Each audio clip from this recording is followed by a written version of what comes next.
চ্যানেলে সবাইকে স্বাগতম। আমরা আবার নতুন একটি ভিডিও নিয়ে হাজির হলাম।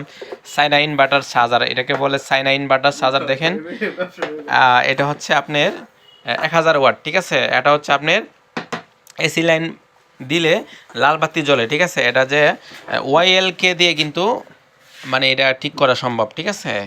এটা হচ্ছে মানে পাওয়ারটা মানে এসি লাইন যে বের হইতেছে না, ঠিক আছে।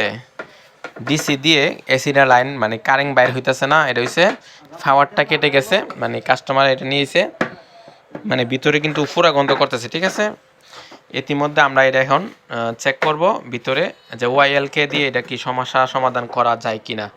100 থেকে 98% মনে হয় ওয়াইএলকে দিয়ে সমস্যা সমাধান করা যাবে, যেহেতু লাল বাতি জ্বলতেছে, সিগন্যাল দিতেছে, মনে লাইন কারেন্ট বের হইতেছে না। এই সমস্যা হচ্ছে কারেন্ট বের না হুজুর, মানে কারেন্ট বের হইতেছে না।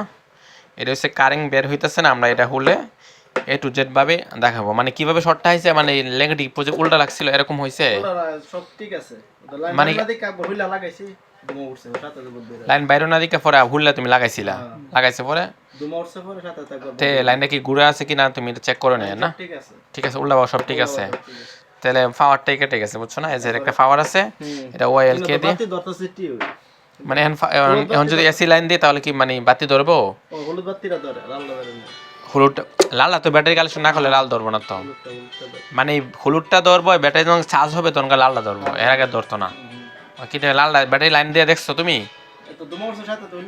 আর লাইন দিয়ে দেখো না তো, দুমা উঠলে তো, আর দুমা উঠার আগে তো ব্যাটারি লাইন ছিল, ব্যাটারি লাগা ছিল না। আচ্ছা ঠিক আছে, তাহলে আমরা হুলে দেখতে হইব মানে কি সমস্যা হয়েছে, ঠিক আছে। আচ্ছা সকলেই ভালো থাকবেন, এখন যত সুস্থ থাকবেন, সম্পূর্ণ ভিডিও দেখবেন, আগামী ভিডিওটা আসবে, আশা করি দেখবেন। ভালো থাকবেন, আল্লাহ হাফেজ।